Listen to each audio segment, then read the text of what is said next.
Welcome to The Last Hike. Today I'm uncovering the Death Valley hike, where a young athlete ventured into one of the hottest places on Earth with far less protection than he realized he needed. Years of testing his limits had convinced him he was less vulnerable than everyone else, so he kept pushing deeper into a canyon nearing 130 degrees. Knowing what happened next, it's hard not to ask how this was allowed to happen.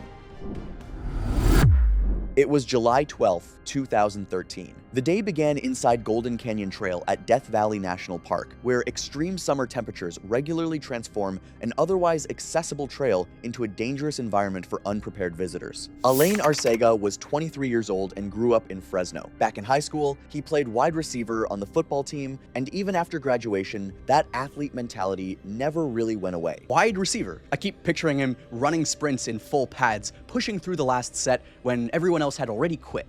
It just followed him into adulthood. He was living in Bakersfield, working part-time as a personal trainer, lifting weights almost every day, and running 5-kilometer races on weekends. He also had a small fitness page on Instagram where he'd post workout clips and progress updates from time to time. Staying active wasn't just a hobby for Alain anymore. It had become a huge part of who he was. And that's actually important, because it shaped the way he dealt with physical challenges. Alain was the kind of person who was used to pushing through discomfort. If something was hard, his first instinct usually wasn't to slow down or stop. It was to keep going and trust that his body could handle it. Over time, that mindset had become normal for him. But it also meant his threshold for turning around, asking for help, or admitting that something was becoming dangerous was a little higher than it might have been for other people, and that's not unusual at all. You see it a lot with athletes and people whose identities are built around being strong, capable, and physically dependable. The problem is that some environments don't reward that mindset. In places like a gym, a football field, or a weekend race, pushing through discomfort can actually work in your favor.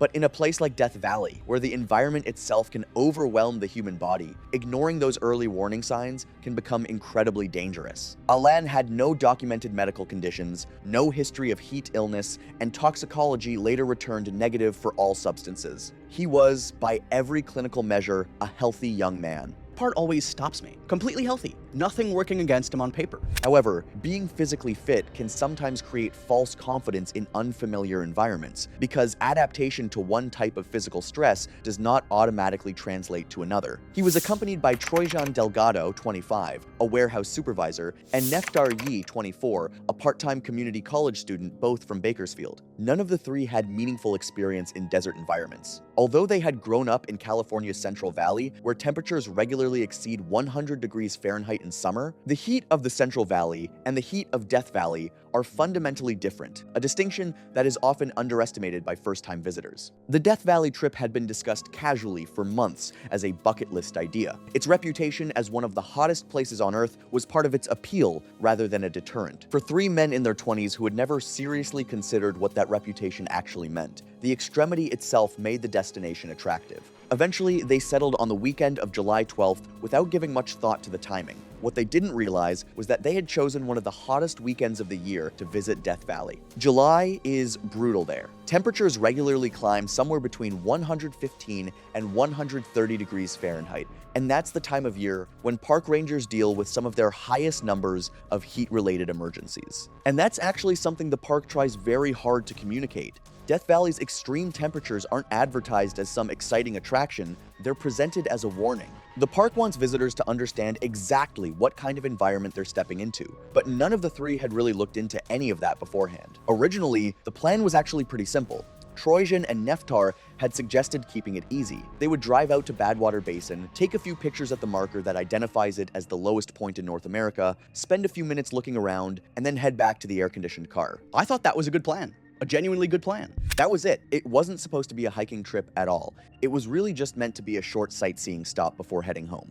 Alain changed that plan during the drive. After finding the Golden Canyon Trail on his phone, he proposed adding a hike and pushed for it with enough confidence that the simpler alternative began to feel overly cautious. He had no prior desert hiking experience, but he assumed his athletic background and overall fitness would make the environment less challenging for him. That assumption is common and often harmless in ordinary settings. In Death Valley in July, it can be fatal. Golden Canyon Trail is a relatively short 3-mile round-trip route near Furnace Creek that leads through narrow passageways and colorful sedimentary formations toward Red Cathedral, the usual turnaround point. It is a popular trail because it requires no technical skills, specialized equipment, or difficult climbing. But that's also part of what makes Golden Canyon dangerous. To first-time visitors, it doesn't look intimidating at all. It looks like an easy walk you could do in regular workout clothes and running shoes. The problem is that the environment is far more dangerous than it appears. Experienced desert hikers understand that. Most first-time visitors don't. And during July, the canyon actually makes the heat even worse. The rock walls absorb sunlight and radiate that heat back into the narrow passageways, while the ground itself can exceed 160 degrees Fahrenheit when air temperatures approach 130 degrees Fahrenheit. So hikers aren't just dealing with the temperature shown on a weather report. They're being hit by heat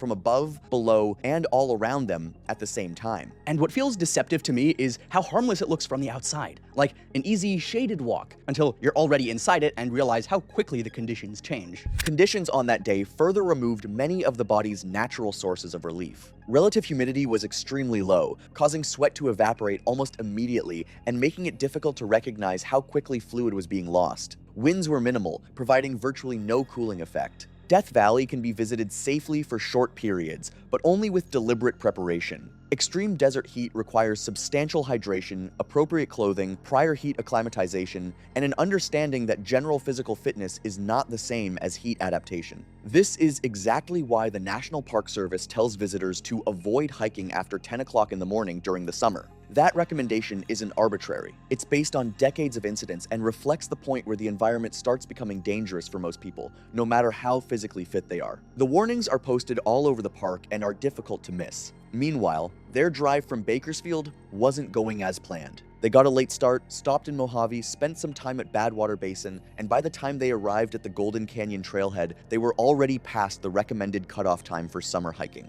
Temperatures had already climbed above 125 degrees Fahrenheit and were still rising. They also passed active heat advisory signs at the Furnace Creek Visitor Center along the way, but they didn't stop. And given those warnings, if it were me, I wouldn't have treated that as something that I could just push through. At the trailhead, additional warnings advised hikers about extreme heat, recommended water quantities, and instructed visitors to turn around if they experienced dizziness, headache, or weakness. Alain walked past the sign without reading it. Trojan glanced at it but said nothing. Trojan saw it, read some of it, and then just kept walking. Each man carried two 16.9-ounce water bottles, giving them about 33 ounces of water each for the entire hike. For a hike of that length in Death Valley's summer conditions, National Park Service guidance recommends roughly 2 to 3 liters or 67 to 100 ounces per person. They had brought less than half that amount and carried no electrolyte supplements, hydration packs, or emergency supplies. Alan wore a gray cotton t-shirt, athletic shorts, and running shoes. He brought no hat and declined sunscreen that Neftar offered, believing his darker complexion and the short duration of the hike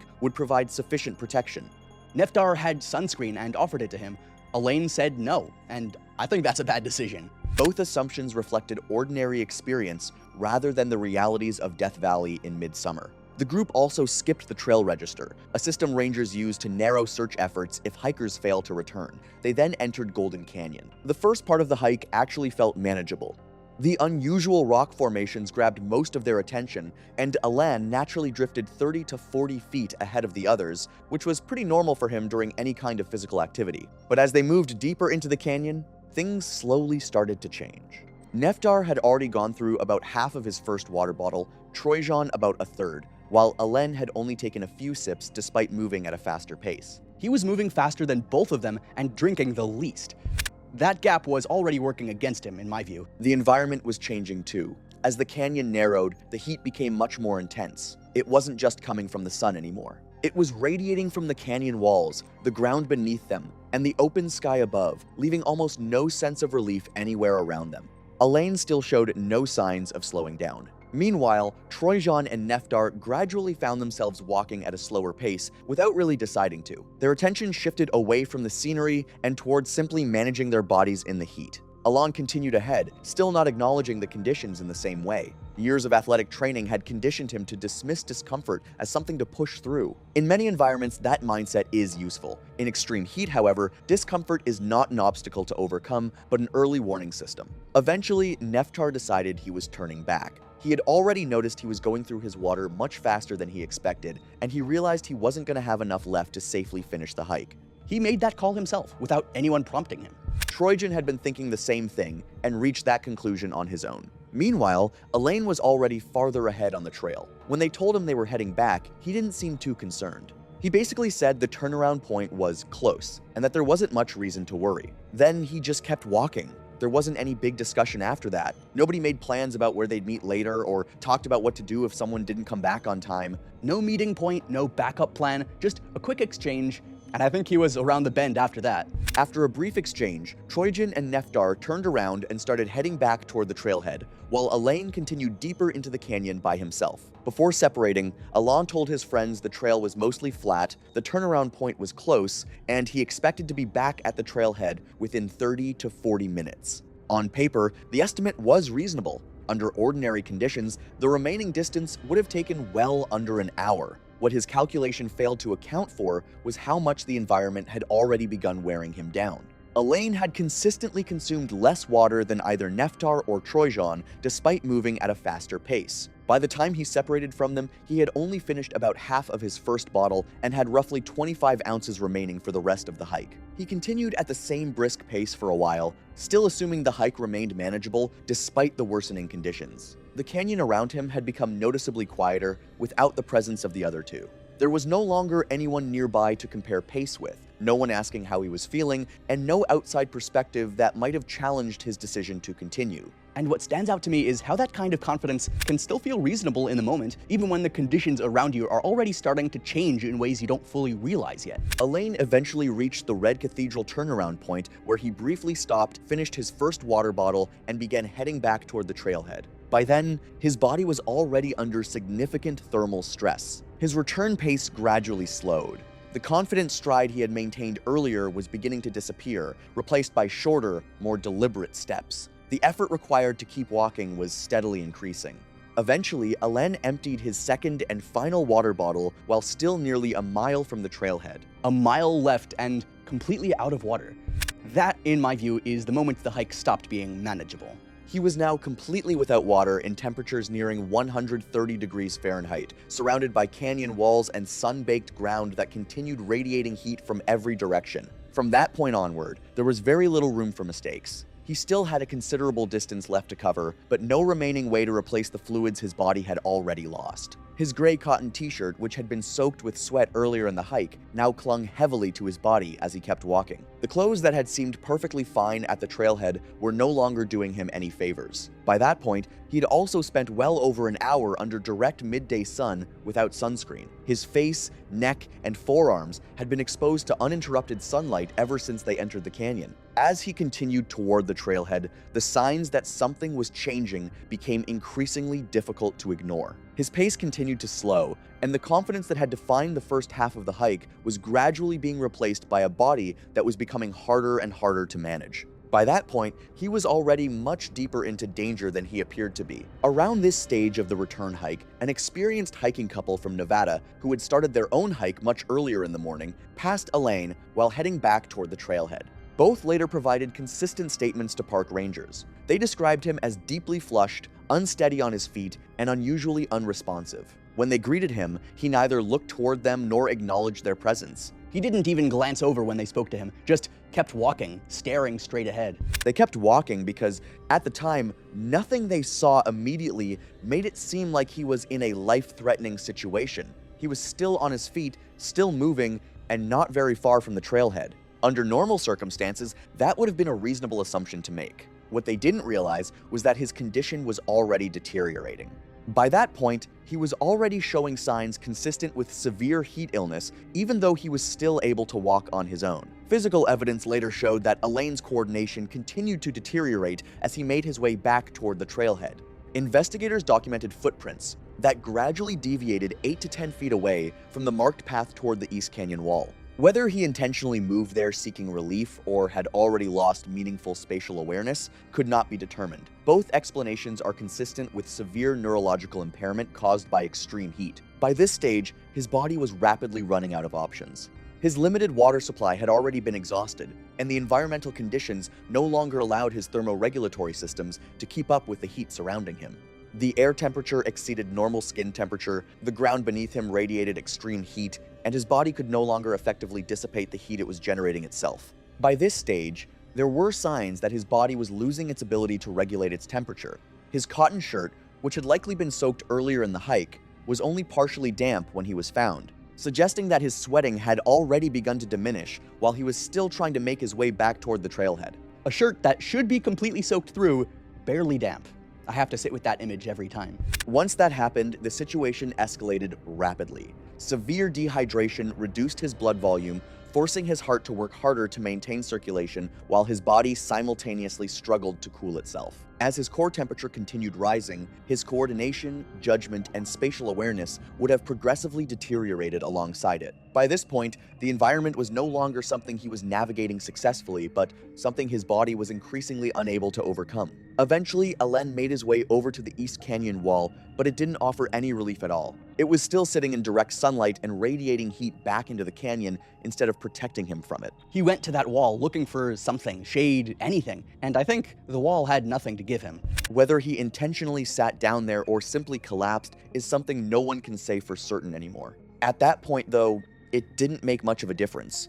Without water, without shade, and without anyone nearby to realize what was happening, he was no longer capable of getting himself back to safety. Meanwhile, Troyjan and Neftar were sitting in the parked car with the air conditioning running. The 30 to 40 minutes Alain had estimated had already come and gone, but there wasn't a specific moment when either of them suddenly panicked. The concern just slowly built over time. At first, they assumed there was a simple explanation. Maybe Alain had gone a little farther than he planned. Maybe he had stopped to take pictures near Red Cathedral. Maybe he was just walking more slowly on the way back. I've sat in that kind of waiting, and I know exactly how those explanations feel. Completely reasonable, right up until they aren't. None of those explanations sounded unreasonable at the time. But as the wait stretched on, those explanations became increasingly difficult to reconcile with the amount of time that had passed. Neftar eventually stepped out of the vehicle and walked toward the trail entrance to look into the canyon, but the first bend limited visibility to only a few hundred feet. The two men briefly talked about what to do before deciding to go back into the canyon themselves. They didn't have much left to work with anymore. Between them, they only had part of a water bottle remaining after their own hike back and the time they had spent waiting in the parking area. They were already worn down from their own hike out. Going back in was putting themselves at risk too. Still, they couldn't just sit there any longer, so they re-entered the canyon. By then, conditions were likely even harsher than before. The sun had been beating down for hours, and the canyon walls and exposed ground had continued absorbing that heat and radiating it back into the narrow passageways. As they retraced their route, they kept expecting to eventually see Alain walking toward them. Instead, they spotted him sitting against the East Canyon wall about half a mile from the trailhead and several feet off the marked path. Immediately, they knew something was seriously wrong. He wasn't responding. His skin was dry and deeply flushed, and he was no longer sweating at all. His breathing was slow and irregular, with long pauses in between that made it difficult to tell when the next breath would come. Those pauses between breaths, I can't imagine standing over someone and waiting for the next one to come. Troyjan immediately called emergency services. Cell service inside the canyon was weak and unreliable, but the call stayed connected long enough for him to explain where they were and describe Alain's condition. The information was quickly relayed to National Park Service personnel at Furnace Creek, who immediately began coordinating an emergency response. Nearby, the experienced Nevada couple who had encountered Alain earlier in the day were speaking with a ranger at the parking area. As dispatch information circulated, they immediately realized the description matched the same hiker they had passed on the trail while he was still walking under his own power. They passed him. They said hello, and now they're standing in a parking lot understanding what that moment actually was. National Park Service personnel quickly initiated a rescue response. A helicopter was dispatched while ground rangers entered the canyon on foot. By the time rescuers reached Alain, he was unresponsive and had no detectable pulse. CPR was initiated at the scene before he was prepared for air transport and flown to Desert Valley Hospital in Victorville, California. Despite those efforts, he was later pronounced dead. His core temperature upon hospital arrival was 109.4 degrees Fahrenheit. The entire sequence, from separating from his friends to being found unresponsive inside the canyon, had unfolded in a little over an hour. National Park Service rangers later documented the scene, including Alain's position against the East Canyon wall, the footprints leading away from the trail, the location of both empty water bottles, the condition of his clothing, and the extensive UV damage visible on exposed skin. Troyjan Delgado and Neftar Yi were interviewed separately by investigators, and their accounts were consistent with each other and with the physical evidence. Neither man was charged with any wrongdoing. Investigators concluded they had made appropriate decisions by turning back when they recognized the danger and by returning into the canyon once Alen failed to come back as expected. The incident was officially classified as an accidental death caused by environmental heat exposure. The Inyo County coroner later determined the cause of death to be hyperthermia, secondary to exertional heat stroke, with dehydration and prolonged sun exposure listed as contributing factors. The autopsy documented widespread heat-related cellular damage, early signs of kidney and liver injury, and severe UV damage across his face, neck, and forearms. No underlying medical conditions were identified, and toxicology results were negative. The amount of water he carried was also found to be dramatically insufficient for the conditions. A hike of that length in Death Valley's extreme summer heat would have required roughly 2 to 3 liters per person, while Alen had started with only 33 ounces. His death was ultimately recorded as one of Death Valley's recurring heat-related fatalities, incidents that continue to occur despite extensive warnings posted throughout the park.